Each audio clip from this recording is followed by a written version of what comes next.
This past Thursday, the 11th of June, we caught the sad news of the passing of Dusty Rhodes. Virgil Runnels, one of the greatest professional wrestlers of all time, one of the greatest minds the business has ever seen, one of the greatest entertainers, one of the greatest showmen, just one of the greatest men, or one of the greatest people to have ever been involved in the history of professional wrestling. Dusty was a three-time World Heavyweight Champion. He's a WWE Hall of Famer. Uh, Fought some of the biggest legends of all time: Ric Flair, Randy Savage, Ted DiBiase, the Million Dollar Man, uh, Harley Race, Tully Blanchard, you name it. Dusty Rhodes faced them at some stage in his career. Even in the modern era, he faced guys like Randy Orton in his final match. Uh, Guys like Steve Corino. He faced anybody who's been an anybody in professional wrestling. Jeff Jarrett, another one in WCW.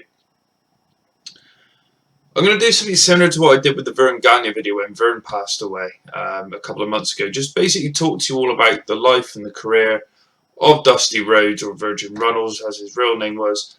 If people don't know too much about Dusty, just give you a background on what his life and his career was all about. Obviously, I was too young to grow up watching him as he was in his prime in the 70s and the 80s, but thanks to things like this, the American Dream, the Dusty Rhodes story DVD that the WWE put out a few years ago, I'm able to go back and live for the first time some of the greatest moments in the history of professional wrestling. Dusty Rhodes was most certainly one of the greatest professional wrestlers the world's ever seen. And thanks as well to things like YouTube, Dailymotion, and of course WWE Network, where we can find things such as matches that he had for the NWA World Heavyweight Championship with guys like the Harley Racers of this world, and Ric Flairs, and when he faced guys like Tully Blanchard, and I've even found a match from New Japan Pro Wrestling where he faced Bob Backlund. Also, you can look back at the three legendary matches that he had with superstar Billy Graham. So that's going to be what I'm going to be talking to you about. So I hope you enjoy the life and the career of one Dusty Rhodes. Dusty Rhodes' story begins on October the 12th, 1945, where he was born. Virgil Riley Runnels Jr., his father being Virgil Riley Runnels Sr., obviously. His dad was a plumber, hence the saying, the son of a plumber from Austin, Texas. He was diagnosed with osteomyelitis at the age of 8 years old, which is basically, it's described in his DVD as in his hip there was nothing in between the bones. It was just bone grinding on bone. He did say, he wasn't supposed to walk. He was on crutches in photos that were shown in the video. And things were sort of seemingly against him from a young age. There was no corrective surgery for this. There was no sort of medication or operations or anything like that. It was just basically he had to get on with life. And he did, and he ended up playing baseball and football from a young age. And he went on to represent West Texas State for football on a football scholarship. And he was one of 3 Wrestling World Heavyweight Champions, NWA World Heavyweight Champions, to come out of West Texas State. The other 2 being the Funks, Dory Funk Jr. and Terry Funk. Other wrestlers to have graduated from that college were Tully Blanchard, Ted DiBiase, the Million Dollar Man, as well as Bruiser Brody. Speaking of Tully Blanchard, it was his father Joe that trained Dusty. Dusty turned pro in 1968, and he soon later became the tag team partner of Dick Murdoch. They were a heel team known as the Texas Outlaws. They won 6 tag team championships between them throughout the United States. I'll get my words right in a moment. Dusty, they were working for Vern Gagne in the AWA, and Dusty decided, I want to try my hand at singles wrestling. So he gave his notice to Vern and the AWA, and soon later moved down to Florida to join Eddie Graham's Championship Wrestling from Florida, where he soon after, in 1974, became one of the most popular babyfaces in the company, and in the country for that matter, after he turned on his manager Gary Hart and his tag team partner Pac Song in a match against Eddie and Mike Graham. Dusty's newfound popularity soon picked up speed, and people were taking notice. And one of the people to take notice was Vince McMahon Sr., who brought Dusty in for initially one match against the then WWF champion, superstar Billy Graham. The match went to a count-out decision win for Dusty, and they eventually brought Dusty in for a second match, which was a Texas death match, which Billy Graham won. remember I watched it before I started recording this video. These in this day and age, it would seem like a very weak finish, but I think for the time it worked. It was basically they both beat each other to a bloody pulp, and Graham knocked Dusty over, covered him in for the 1-2-3, and about a second after the 3 count, Dusty rolled his shoulder up and started hitting elbows and more elbows on Graham. But the match had already finished, so Dusty was looking for some sort of redemption, and he got that in a Texas Bull Rope match the following year, 1978, against superstar Billy Graham. Graham was no longer the WWF champion, and they had a great match. Dusty won the match by count out, and that was that. Dusty won the feud by 2 matches to 1.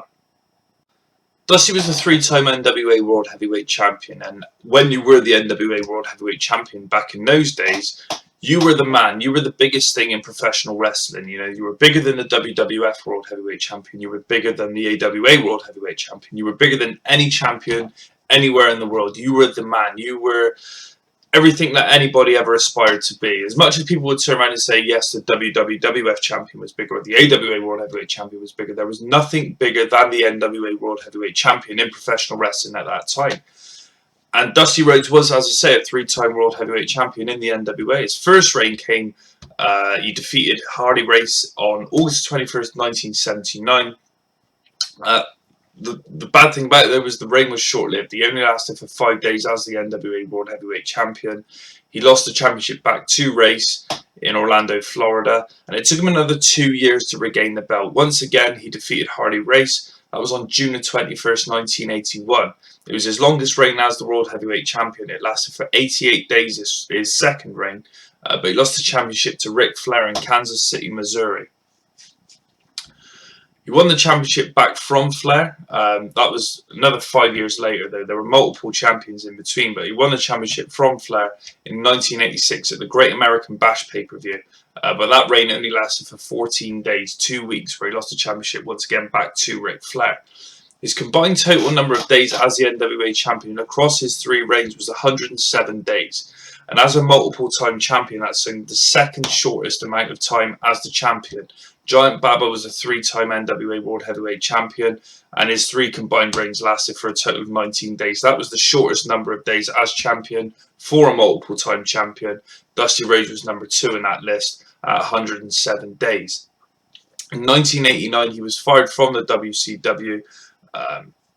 Incident which involved, I think it was Road Warrior Animal, where he took one of the spikes off of his shoulder pads and he drilled Dusty in the eye with it, causing Dusty to bleed, and that was a no-no in the WCW at the time, and he was subsequently fired from the company. Joined the WWF, he featured in vignettes which showed him as the common man of the United States of America. So he was working as the gas man, he was working as a plumber, he was working as a pizza delivery guy, he was working as all these different kinds of things to show that he was the common man of the United States. Shortly after he debuted, Vince McMahon decided it would be a good idea to put him in polka dots. Many people at the time thought it was a rib. I've always been undecided if it was a rib or not. I'm not sure. I've seen this DVD 20, 30 maybe times, and the amount of times that I've seen it, I watched it again before recording this, everybody thought it was a rib at the time. I've always been undecided, was it a rib or was it something that Vince knew Dusty would get over? I'm more so swayed towards the latter of the two. But if it was a rib, it was a rib. But Dusty made it work, he got it over. He said he was going to get it over, and he did. He even said he would get over wearing a diaper. You wouldn't disbelieve Dusty when he says that. They soon brought in Sapphire as his manager. Now, Sapphire was brought in as like the common woman of the United States. You had Dusty was the common man. You had Sapphire as the common woman. She was brought in as his manager. She lasted as his manager until SummerSlam of 1990, when Ted DiBiase, the $1 Million Man, brought her services away from Dusty. As the $1 Million Man always said, everybody's got a price, and Sapphire certainly had her price, which that started a fairly long feud between Ted DiBiase and Dusty Rhodes. They faced off against each other at Survivor Series 1990. There was the $1 Million Team versus the Dream Team. But that match is now more so famous for the debut of The Undertaker in the WWE. I think it was late 1990, Dusty's son, Dustin, he debuted in WWE, an episode of Saturday Night's Main Event. There was a match going on between the Macho King Randy Savage and the American Dream Dusty Rhodes. And Dustin was at ringside.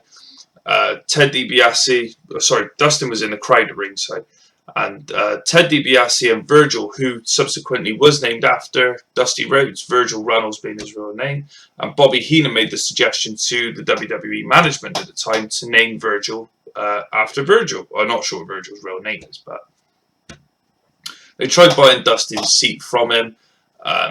That didn't work. Dustin ripped up the $100 note that was given to him, threw it in the face of Virgil, and basically all hell broke loose. They threw Dustin over the barrier. Dusty came out to protect his son, but before it was too late, the $1 Million Man hit Dustin in the face with a chair, busted him open, but Dusty did what he could to protect his son. There wasn't much more he could have done to protect his son. The blow-off for that feud was at the 1991 Royal Rumble pay-per-view. Tag team match, Virgil and Ted DiBiase versus Dustin and Dusty Rhodes, which the team of Dusty and Dustin lost the match, unfortunately. They soon later left the WWE to rejoin WCW. Dusty managed Ron Simmons, and as booker, he made Ron Simmons the WCW World Heavyweight Champion. Ron Simmons was the first ever African-American World Heavyweight Champion. He later joined the WCW broadcast team, where he joined Tony Schiavone on WCW Saturday Night, and he worked alongside Schiavone and Bobby the Brain Heenan on WCW pay-per-views. At one point, he did join the NWO, turning his back on the WCW, but his last match, I think it was his last match at least anyway, with the WCW came at Greed 2001, the last ever pay-per-view that WCW produced, where he and Dustin faced off against Ric Flair and Jeff Jarrett. And basically, if Flair and Jarrett lost, they had to kiss Dusty's ass. Dusty and Dustin won the match, and in the coming weeks on Nitro, they brought out Dusty and Dustin brought out a donkey and spray painted on the donkey Dusty's ass. And great moment which is featured on the DVD, where Dusty and Dustin planted Jarrett and Ric Flair's faces into the ass of this donkey to sort of end the feud. A nice little moment, I thought. Dusty rejoined WWE in 2005. His re-debut on screen was at the Homecoming show, the Raw Homecoming show, when they moved back to USA Network. I think it was around October 2005. Where he and a group of other legends decided they'd had enough of listening to Rob Conway flapping his gums, so they decided, screw it, we're going to take him out, and that they did. There was Kevin Von Erich was there, he used the Iron Claw, and Dusty Rhodes with the bionic elbow. He was inducted into the WWE Hall of Fame in 2007, inducted by Cody and Dustin, his sons. And at the Great American Bash pay-per-view of that year, he faced the legend killer Randy Orton in what was his last ever wrestling match. It was a Texas bull rope match, which Orton won by pinfall after clocking Dusty in the head with the cowbell. He worked, He worked extensively as a trainer for WWE Developmental. Anybody who you see coming out of NXT now will have, in some way, shape or form, been personally and directly influenced by Dusty Rhodes, working on promos, working on presence, anything that Dusty could have helped people with, he did. And, he served as a role model and an inspiration to those guys and girls coming out of NXT now. He was the initial commissioner when WWE took NXT to Florida and used it as the developmental brand. He was the commissioner when that kick started. And I couldn't think of a better person at the time, really. I remember having an argument with Lance Storm on Twitter about it, because I said that they should have used Dusty on screen more to get people over. People who they really wanted to get over, people like Seth Rollins, people like Bo Dallas at the time, people like Adrian Neville. They really wanted to push these guys and get them over. And I said, Lance Storm was having a bit of a whinge and a moan that Dusty was on screen so much, and I said, look, this is a good thing because you can use Dusty's presence and Dusty's star power to get these people over, and Lance Storm completely against it. I still stand by my judgment that they should have used Dusty on screen more than they did to get these people over, and Lance Storm would probably still stand by what he said, but that's the way of the world. Anyway, in 2013, after he was no longer the commissioner of NXT, he was on screen with his sons Cody and Dustin once more, one penultimate time rather. Anyway, Cody had recently lost his job, and Dustin tried to get it back. In real life, Cody was getting married to Eden, WWE ring announcer Eden, but they were on screen and they were working on getting Cody's job back. Dustin lost a match as Goldust to Randy Orton, which meant that Cody didn't get his job back that way. And it all came to a head at the Battleground pay-per-view. And there was a brilliant promo that we saw in the ring with the Authority and Dusty Rhodes, Cody and Goldust just prior to that pay-per-view. Cody and Dustin had to defeat the Shield. If they did, they would be rehired by WWE. If they didn't, all three of the Rhodes would lose their job and they would never be seen in WWE again. But there was a great moment where it was a great match as well. It probably lasted for about 15 minutes, where Cody and Goldust defeated the Shield to regain their jobs and also retain their father's job.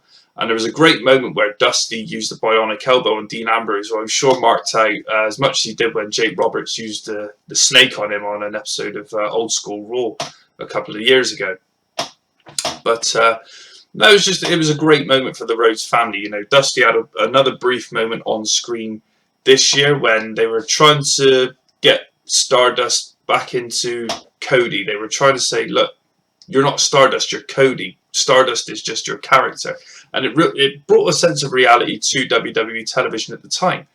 And it wasn't as well done as it probably should have been. I said at the time, and I'll still stand by that now. The match that they had between between Stardust and Goldust should have been held back for WrestleMania.